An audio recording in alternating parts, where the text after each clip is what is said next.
ल साथहरू लक्ष्मेश्वर जाने बाटो यस्तै छ अफरोड छ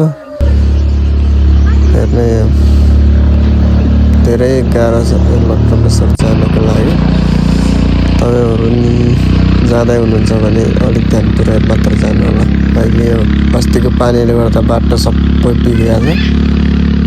यो चाहिँ मेरो भेना हो अब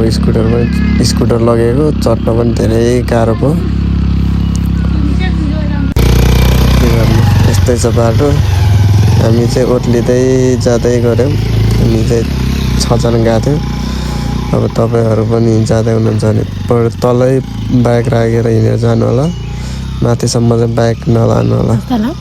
हेर्ने साथीहरू कस्तो चाहिँ बाटो हामी चाहिँ लक्ष्मेश्वर आएको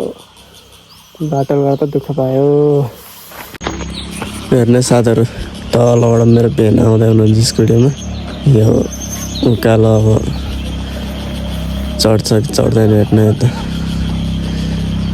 स्कुटरले चाहिँ तानेकै हो भन्नु पऱ्यो यत्तिको चाहिँ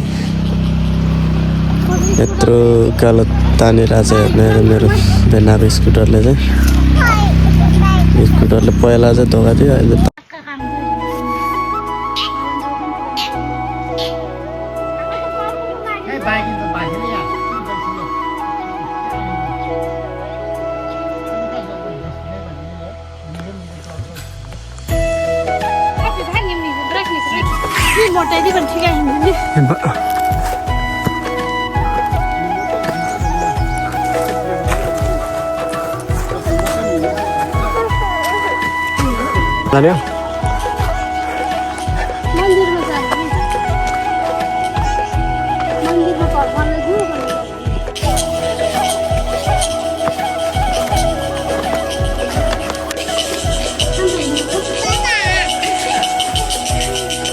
सरे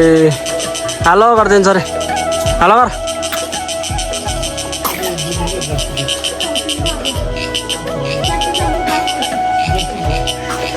अल्छी मान्छे चढाउने सबभन्दा अल्छी मान्छे हो हिँड्न पनि नसक्ने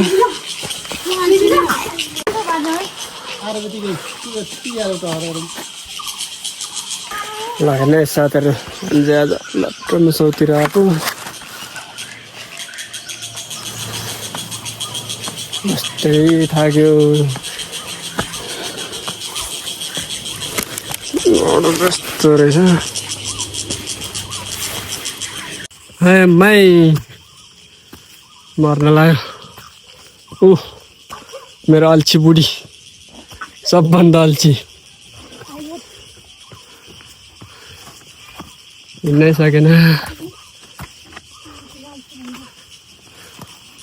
त साथीहरू हेर्नुहोस् कस्तो छ बाटो